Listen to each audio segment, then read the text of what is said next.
Olá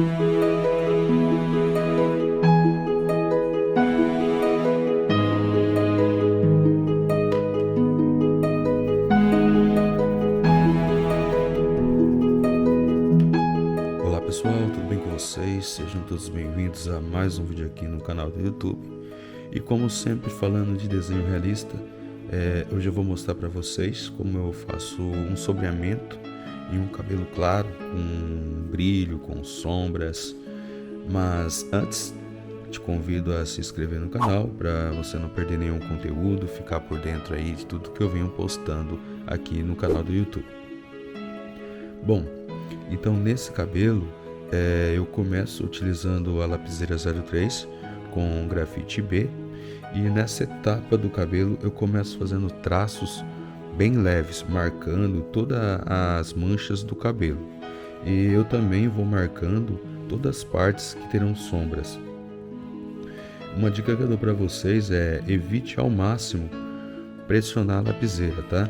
Para não marcar o papel e nem deixar os fios grossos e escuros, porque logo após essa primeira camada que estamos fazendo aqui, nós vamos voltar fazendo outras camadas em algumas regiões do cabelo. E eu vou preservando as luzes, deixando em branco, marcando as partes mais escuras do cabelo. Então eu sigo marcando as partes mais escuras, preservando as áreas que vão ficar em branco, né, onde será feita a luz. E você faz os fios de forma simples, começando com um traço mais leve e colocando mais força ao meio e soltando levemente, ok? Vocês notam que sempre vou fazendo traços curtos, eu não faço um traço, ou seja, um fio muito longo.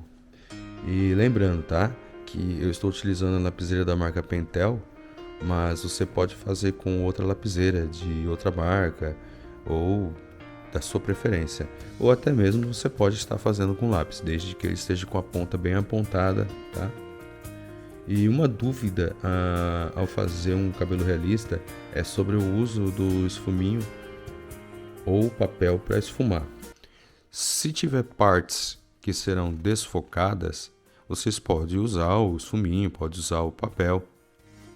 Mas no caso desse desenho, eu não vou utilizar o esfuminho para não esconder os traços. Agora, já nas partes que tem uma sombra bem escura, aí eu posso usar sim, eu utilizo sim. Já o uso do pincel é de grande importância em qualquer tipo de cabelo, e será utilizado muito aqui nesse cabelo, certo? Até mesmo nas partes que ficam muito branca, eu também costumo passar o pincel.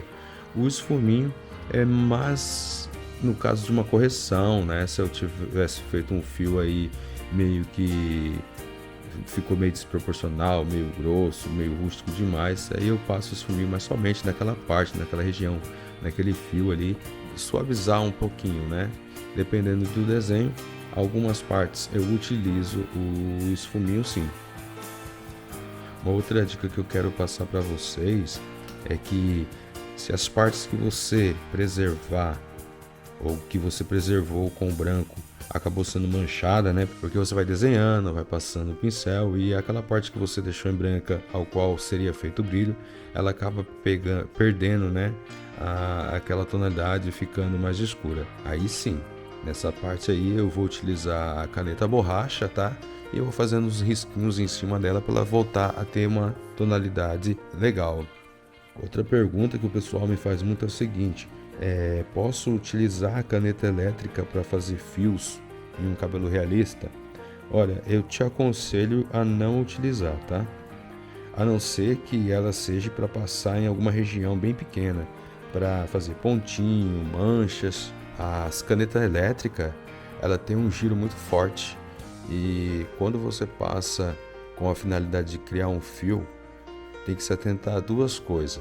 Uma, quando você for fazer um fio com essa caneta, você pode perder o controle na hora que você encostar ela no papel. E aí ela vai, às vezes, sair do risco, né? Ir para outra região do cabelo, até mesmo ficando torto ou ficando grosso demais. E isso daí não é legal. Segundo, lixe a ponta para ficar bem fina. E mesmo com a ponta fina, você vai notar que ela acaba ficando grossa novamente, rapidamente, né? E aí, para fazer fios com uma caneta elétrica com ponta grossa, aí já vai ficar meio estranho, então não vai ficar legal, tá? Então, voltando aqui, eu criei fios soltos para criar movimento no cabelo e sempre observe o sentido dos riscos, o sentido do fio, o desenho da mechas que você for começar a fazer, né? Para onde está indo o risco de cada desenho desse, aí você vai observando, passando o lápis levemente ou a lapiseira levemente, vai criando camadas e mais camadas de fios. Onde você vê que tem um fio mais grosso, tu aperta mais a lapiseira. Onde tu vê que o fio é mais claro, você diminui a força da lapiseira. A região do cabelo que você observar que tem pontos de luzes ou claridade, aí você vem com a caneta borracha, vai fazendo risquinhos com ela, com a ponta chanfrada, fina, vai fazendo risquinhos para criar essa sensação de fio, né? E caso também você não tenha uma caneta borracha, você pode pegar também uma borracha dessas aí que seja um pouquinho mais dura, fazer uma pontinha nela chanfrada e também fazer esses risquinhos com cuidado, que vai ser da mesma forma, vai ter o mesmo efeito. O papel Honeymoon Nostalgia, ele tem um lado que é mais poroso e um lado que é mais liso. Quando eu fiz o primeiro desenho no papel Honeymoon Nostalgia, foi do Oppenheimer, e eu fiz ele pelo lado poroso. Então eu praticamente me apaixonei pelo papel naquele dia. Já agora, quando eu comecei a fazer o desenho da Meg Smith, aí eu comecei a fazer pelo lado mais liso do papel, né? Pelo verso da folha.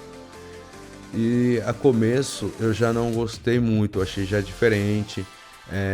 Eu senti que essa folha do lado verso, ela é um pouco mais fraca, ela não aguenta muito as passadas de lápis. Você está passando muitas vezes, você está passando borracha, ela começa a saturar a folha.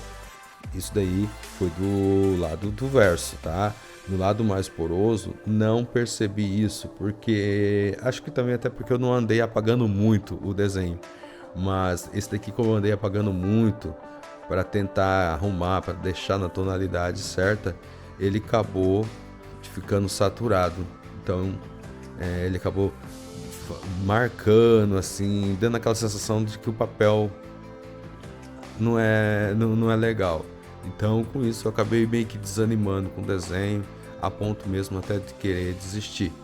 Mas, como eu disse para vocês, já tinha 2 vídeos aí no canal sobre esse desenho, então não fazia sentido eu desistir desse desenho agora que já estava quase na metade.